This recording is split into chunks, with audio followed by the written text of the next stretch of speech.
Now, I don't have a personal vendetta against men, at least I don't think, but I would just preferably love if you went to talk to a mental health professional about everything that burdens you. Imagine signing up for therapy and your therapist is the same type of woman that caused you to be in therapy. Hey, what's up, guys? Nicholas Davenport, aka Mr. Mental Muscle, and we're back here again.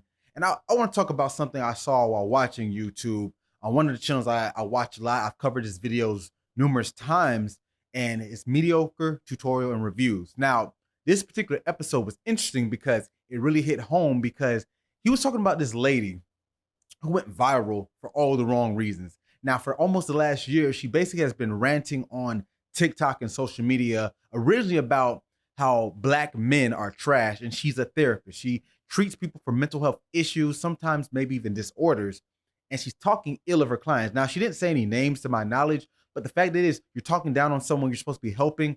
That's unethical, first and foremost, and that's just a bad look, period. 90% of my clientele have been men. Black men specifically. Okay, and so what we specifically work on is expanding their emotional vocabulary, because a lot of y'all don't even have the words to express how you're feeling. So that's how this started. Now, it led to her actually getting fired by her practice, which honestly, rightfully so. So you can see how you do something messed up, you do something disrespectful to people you're supposed to be served, and the company's not going to look kindly on that. So that's pretty straightforward, right? But it wasn't so open and shut, because she would continue to make posts crying about how the system's messed up, it's skewed, or it's wrong, because she was terminated, and now she's in a part, or a position, I should say, where she doesn't have income or she can't survive, and she starts crying about it. So now you're playing victim. So that in itself is an issue. But then it went far as that she starts going these kind of psychotic rants, and then she asks for money, or she talks about sexual things. So not to get too all over the place, it just seemed that she wasn't making any sense. Now, the point I want to make this video, I commented on Mediocre Tutorial Reviews video about my journey as someone who was in a clinical psychology doctorate program. I did 2.5 years of coursework. I put a lot of money to do that. I learned a lot, great time learning, but I saw where this industry was going. That's why I want to get to this, because the industry is getting more and more dominated by women primarily, and it's not a bad thing. I have no problem with that. But I noticed a trend of what some may call woke stuff. I don't like using that term because it's not really woke, but the term of things that are more or less traditional than it used to be. So like the feminist movement and other things in that nature. But to get to my point, I saw where it was going and just how that girl was acting. Numerous classmates were on the same type of stuff. This was back in 2016, mind you. I'm 34 years old. I've long passed that. I didn't complete my doctorate. That's fine. And I was actually fortunate enough to start my own business, Mind Body One, where I work with top tier athletes, military, law enforcement, consulting on mental performance, creating programming where it's cognitive, mental health, things that help them be better at their position. And I've been fortunate in doing that, and I've worked my butt off to get here. So it worked out for me. So I didn't finish that degree. And that's actually what I commented on Mediocre Tutorial Reviews post. And I got a lot of love. Thanks to everyone who showed me love from that post. Got a lot of feedback. I even had some people hit me up about maybe working together. It's great. But I really wanted to touch more on this issue we have, because the psychology field as a whole started off more on the research side. They looked at more things of like from a behavior standpoint, from a research standpoint, from experimenting. There were some people like Freud, Jung, who were looking at like personality theories, looking at why do we behave the way we do? Is it from traumatic experiences? Is it from like what we endure through life? Is it our parents' relationship, attachment? There's so many things. That's why I love this. I fell in love with psychology back in 2008. I switched my major 3 or 4 times before I landed on psychology in undergrad at the great Bethune-Cookman University. But the point is, this is what I love about this field. It encompasses so much, and that's why my business has been able to thrive, because I'm an applied psychologist. I stress that a lot on this channel, that I am the one who is the middleman between the people who do the research and the people who do the clinician and clinical work. That's where I fall in between, because I understand the research and the science, but I'm not diagnosing disorders. I'm the guy in between, because only about 10 to 12% of people will suffer from an extreme mental health disorder. So what about the other 88 to 90% of people? That's me. I'm helping you perform better in your job, your sport, your relationship, even your day-to-day living, managing stressors. That's where I come in, and I've been able to carve my lane. But going back to this woman, I'm all over the place too now, but going back to this woman, I noticed that she was giving a lot of like complaints of how her life is in shambles, but where's the introspection? For someone who's a clinician, your job is not to dish out advice. She seems as the type of person who just tells her clients what they want to hear. She even made numerous comments on one of her videos about how you should just do what's right, what feels good, and that's not good clinical practice. Some of y'all need the confirmation from mental health professionals. If you want to be a hoe, be a hoe. If you want to be a slut, be a slut. If you want to go thought it out in the streets, buy bitch, be in the streets. Because sometimes what feels good is not what's going to help you. I worked in addictions for numerous years. And what if I was to tell the people, the clients, the patients, hey, man, I know you're trying to kick this habit, but if you feel good using, keep doing that.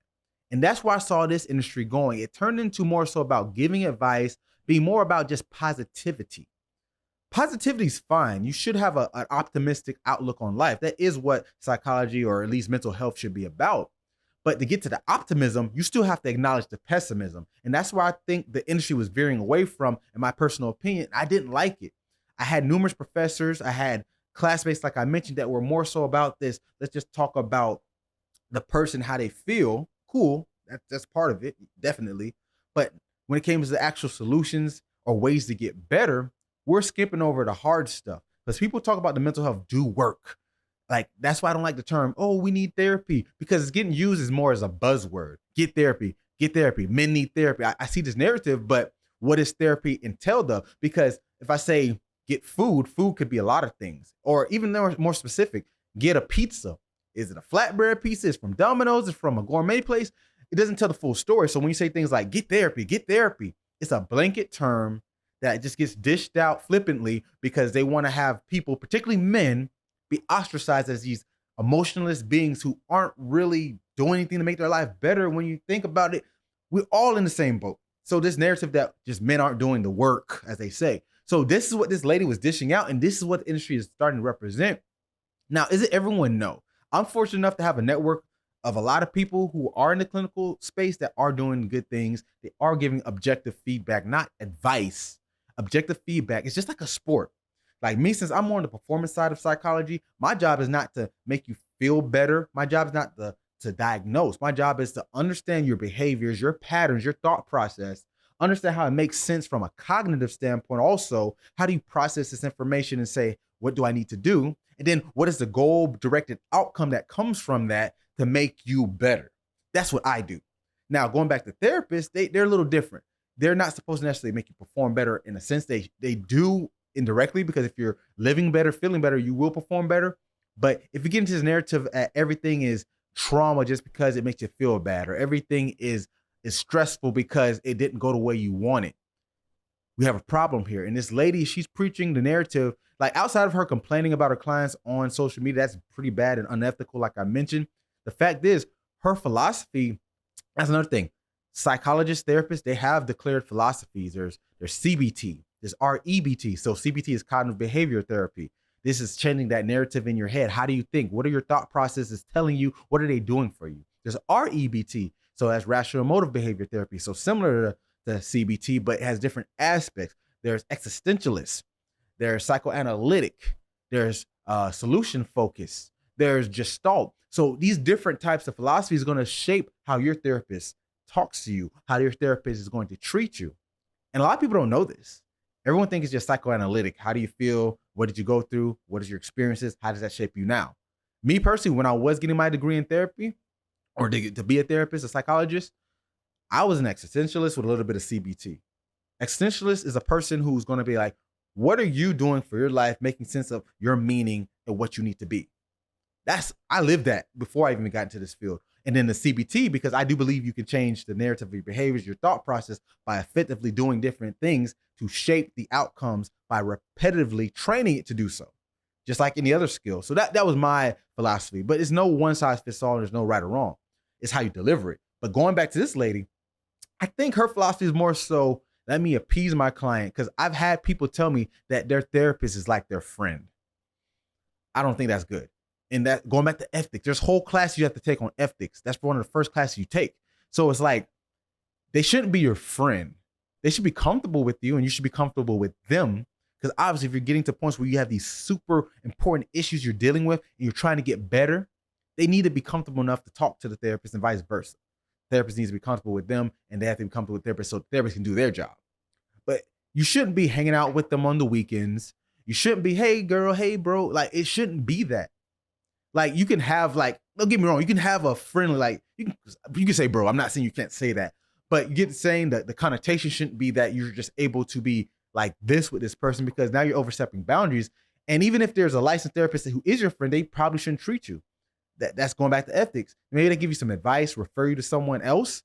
But if you're seeing them in a professional manner, there's boundaries being crossed. There's biases. That's another thing. Check your biases. I know I'm saying a lot of things, but these are part of the parts of being a therapist. You need to check your biases. Or just being in the psychology field, period, whether you're a researcher or a general applied psychology like me, you need to check your biases, how these can influence how you treat or train these people. So all in all, she wasn't doing this stuff. And the fact that she was ranting, she was going on and on about how bad her clients were. She was blaming other people. This woman is not emotionally stable. And that's the other part of this industry that I didn't like. You're having these emotionally stable people trying to help emotionally unstable people. And now you have two people who don't know what they're doing trying to figure things out together. That's not a good way to handle things.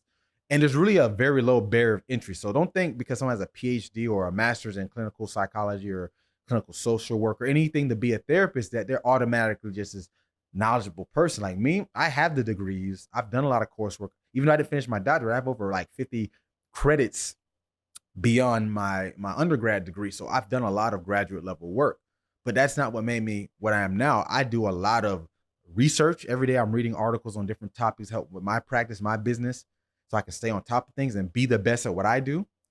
Most people don't do this. It's not even just a psychologist thing. Doctors tend to not do this. They get set in their ways. So you can see that she's not really doing that due diligence. And it's nothing against her. I hope she recovers and gets her mental stability in order, because this is what I do. I want people to get their mind right. That's my slogan, right? So I want people to get better, be better, do better. So the psychology industry, I might make a video going more in depth on the psychology industry, because I had a lot of comments saying people who want to get into it but may not want to be therapists. That's me. I'm the guy who figured out therapists. That route wasn't for me, outside of just seeing the industry getting all like more left leaning and all that other nonsense that I didn't really want to be a part of. And people say, you should come back. We need more black men or more men in general. I understand that. And I personally thought about going back or even getting licensure, but I really don't want to see clients that way. I found my niche. Working from a performance standpoint gives me actually more room to do my work. I can bend and work with different populations and go about it in different ways to get people what they need. So all in all, I think I'm doing my part, and I was fortunate enough and blessed enough to get to this point like this. And pivoting, that's a whole nother topic I do a video on. Pivoting from something you think is the right direction, sometimes you have to do it. And I pivoted and I took off running to the house. So yeah, thanks guys for tuning in. I enjoyed this topic because it really hit home. Like I said, I love covering MTR's videos. Shouts out to him. Go check out his channel and make sure you keep checking out mine. Like, comment, subscribe if you're not already. And as always, get your mind right.